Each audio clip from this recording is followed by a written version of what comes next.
దారుణమైనటువంటి నేరాలేమో పెరిగినాయి ఆంధ్రప్రదేశ్లో.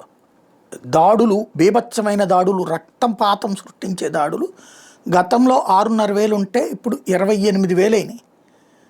ఆ స్థాయికి వెళ్తే ఈనాడు రాసుకొచ్చిందేమో క్లియర్గా రాసుకొస్తే, జ్యోతినేమో అదేమిటంటే ఏ కేసుల్లో తక్కువ ఉన్నాయో అది రాసుకొచ్చింది.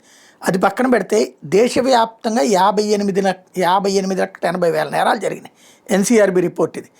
తెలంగాణలో 2,17,976 కేసులు నమోదైతే ఆంధ్రప్రదేశ్లో 1,68,788 కేసులు నమోదైనాయి. కాబట్టి 1,00,000 తగ్గిపోయింది.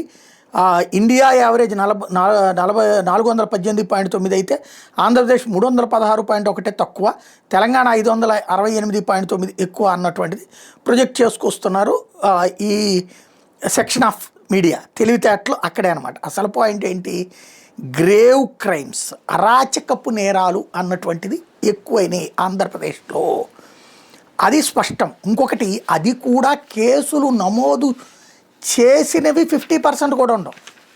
ఎన్ని వందల కేసులు, ఎన్ని లక్షల కేసులు ఎగ్గొట్టుంటారు. తన్నిన వాళ్ళని వదిలేసి తన్నించుకున్న వాళ్ళ మీద పెట్టిన కేసులు ఎన్ని? అవి రాస్తేనే ఇన్నైనాయి. ఇక నిజంగా తన్నిన వాళ్ళ మీద కూడా కేసులు పెడితే ప్రపంచ రికార్డు అవుతుంది.